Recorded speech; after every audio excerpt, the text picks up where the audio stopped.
What's up, everybody? Welcome back to another Nerd Rage Top 5, and today I am joined by Joey, a.k.a. Uncle Dolphin. Yo, as well as Chris Pinkerton. If you're nasty. And this is Joey's topic, which was the top 5 animals in media. And I'm not sure if I completely understood the assignment. I'm going to be honest and upfront. I should have been more, I realized once I started getting into it, the scope of it is actually kind of huge. Yes. Depending on what you count an animal. But a lot of it this week has been down to the wire, so we were operating under pressure. But let me go ahead and get this out of the way as well, in case you think that this is an example where we're running out of topics. You're wrong. This is an example of where we like to have fun. Yeah, exactly. So if you too like to have fun, you can join us weekly at Nerd Rage Radio, wherever your weekly podcasts are hosted, and tune in. But Joey, because this is your topic, I'm going to let you go ahead and take the reins on this bad boy and start at number 5. Take the reins, animals, you.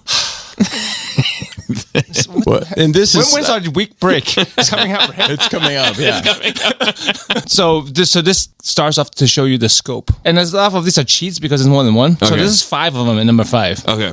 The Voltron lions. There you go. Oh, okay. So yes, you went way. I thought they had to be real animals. Oh no! See, that's what I'm saying. The scope. I should have narrowed it down because I was like animals in general. It's a mess for the holiday seasons. We are all animals, my lady. The lions are iconic and they are iconic. They don't quite have a personality. They have a little bit. Well, it depends if you're talking about the old ones and the new ones, right? Because you didn't really enjoy the new ones. The new ones because you're too old for cartoons. I think I'm too old for cartoons. But it's quite loved. Yeah, no. It's well regarded. Yeah, for sure. and sometimes the lions themselves have some personality, but I mean, it's just a cool design, man. There's something about it. There's a few of these teams that, like, whenever I see them together, they always work. Like for me, even like the Dinobots. Whenever I see the Dinobots together, they don't always work. I see some iterations of the Dinobots where I'm like, sorry, this doesn't move me. But there are certain things that when I see them together, it always works for me. Like the Constructicons. Like no matter how stylized they get, when I see them together, there's something about the color palette that, like, I don't know what it is. It always works for me. They seem like they go together. And the Lions are another one. Like no matter how they've been redesigned or reiterated or whatever the case may be, like even like the Netflix one, which I'm not fond of, but whenever I see them together, I'm like, man, that still feels good. Yep. You know? What about you, Christopher, number 5? So we're going to stick with the team theme. Okay. Yes. And there's a whole bunch of cats.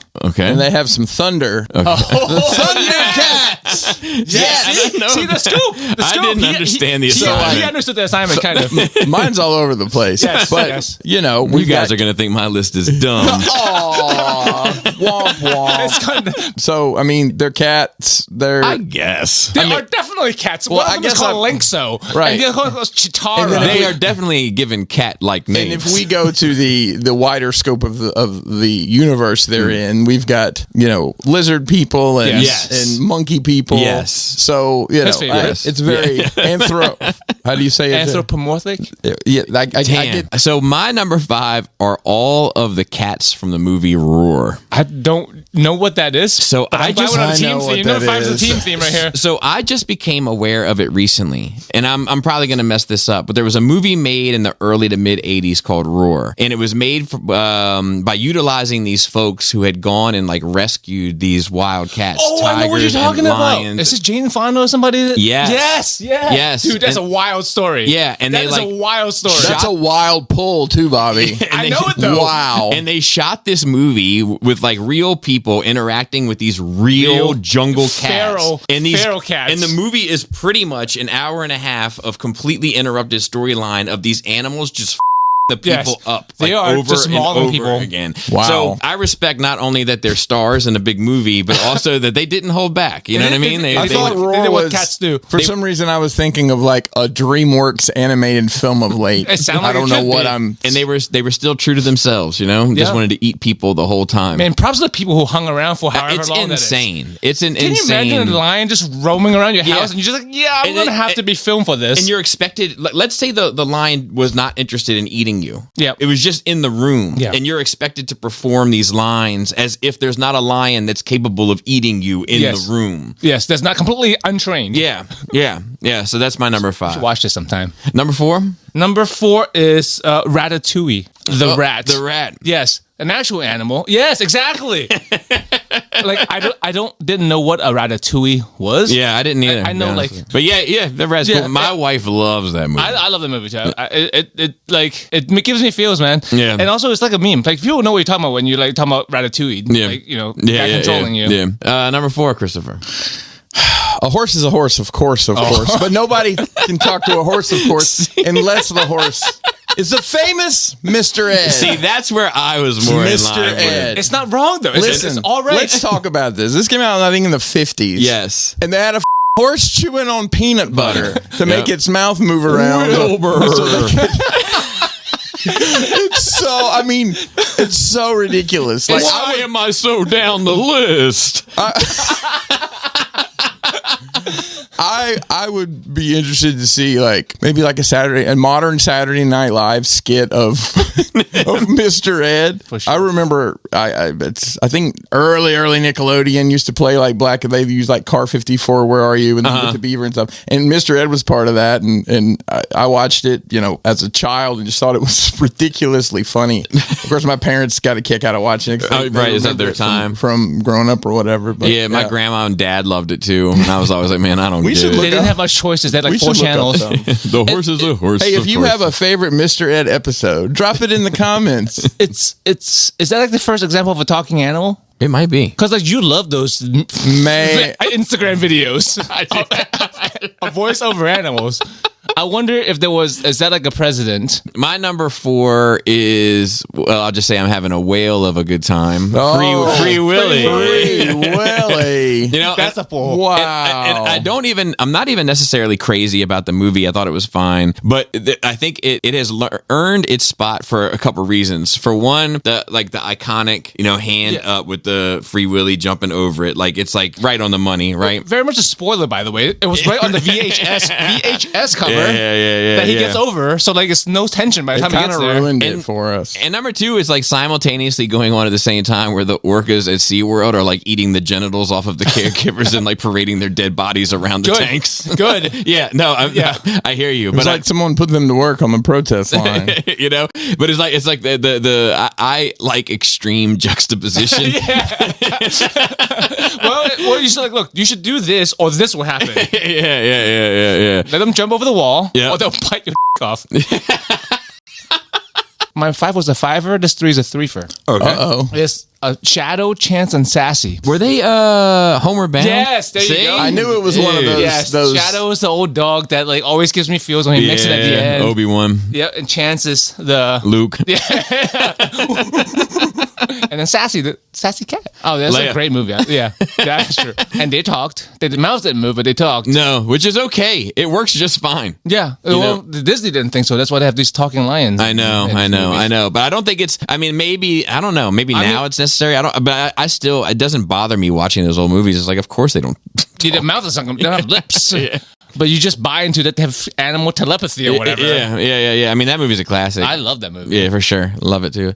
Number 3. Joey, you might have said, was that the first talking animal? And it might have been, but, you know, somewhere over the rainbow, Toto. there is lots of stuff going on. You've got Toto. Yeah. You have Flying monkeys. You have flying monkeys, and you have a man in a lion suit, which was made of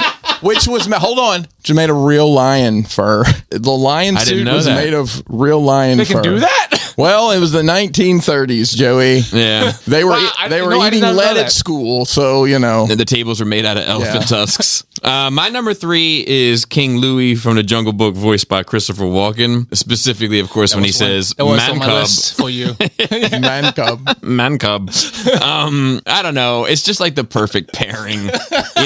You know what I mean? Like chocolate and wine and peanut butter and jelly. Peanut butter mayonnaise. Christopher Walken and a giant orangutan. It's like, like Christopher Walken, what a gem. What a gem. But I couldn't have thought of a better like cast member for that voice. I would have never made that choice, but it's a perfect choice. And I also like that he wasn't just an orangutan. Like he was like this supersized, like you could see why he would be king. You know, because you watched like the Jungle Book cartoon and he's like just an orangutan mixed in with a bunch of monkeys. So it's like, well, I guess he's more sophisticated because he's an ape. But king? You know, but this one is like, oh, of course this guy would be king. He's 3 times the size of a grizzly bear. You know? Yep. You know, so I know. I think it's smart. Number 2. Number 2 is Seymour. You guys probably don't know unless you're a Futurama fan. But it's Seymour, the dog from Futurama, who's only in one episode, but it's an homage to like a real life dog. And there's been multiple stories about dogs and animals like this where like the owner dies and the dog just waits for them. Yeah. Forever. They don't know. They don't, but like the passage of time, you think animals would have like some kind of, at some point they'll stop. But this dog in this show and this dog in real life, like at a train station or sat in front of this guy's work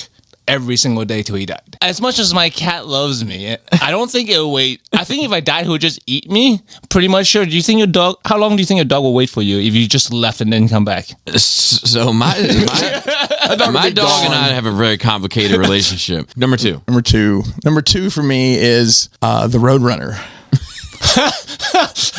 I would say of all the WB cartoons, all Bugs Bunny and all that, I don't know if I'm blowing anybody's spot here, but all the other WB and anthropomorphic, I can't say that fucking word.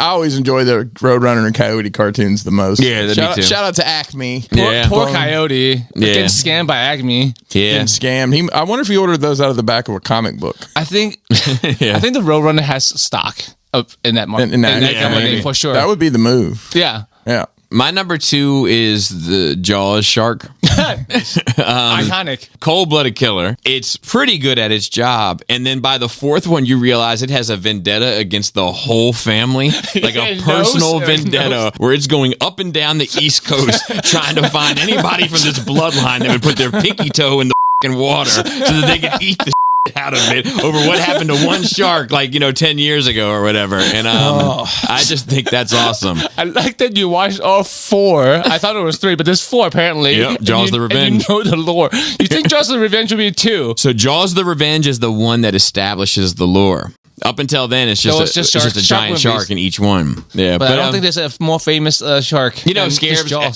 people to get in the water. I still think about it when I get in the water. It's that whole unknown factor that it took advantage of and did an outstanding job. I think so. I think a lot of people worry about sharks in the water much more so than they need to. Yeah, or cars on the road. They worry about more about sharks on the water than cars on the road. Number one. Number one for me, nobody would this table would know is Tony Chopper. He's from hold on. He's from One Piece. Yes. Yeah, he knows. I'm the king of anime.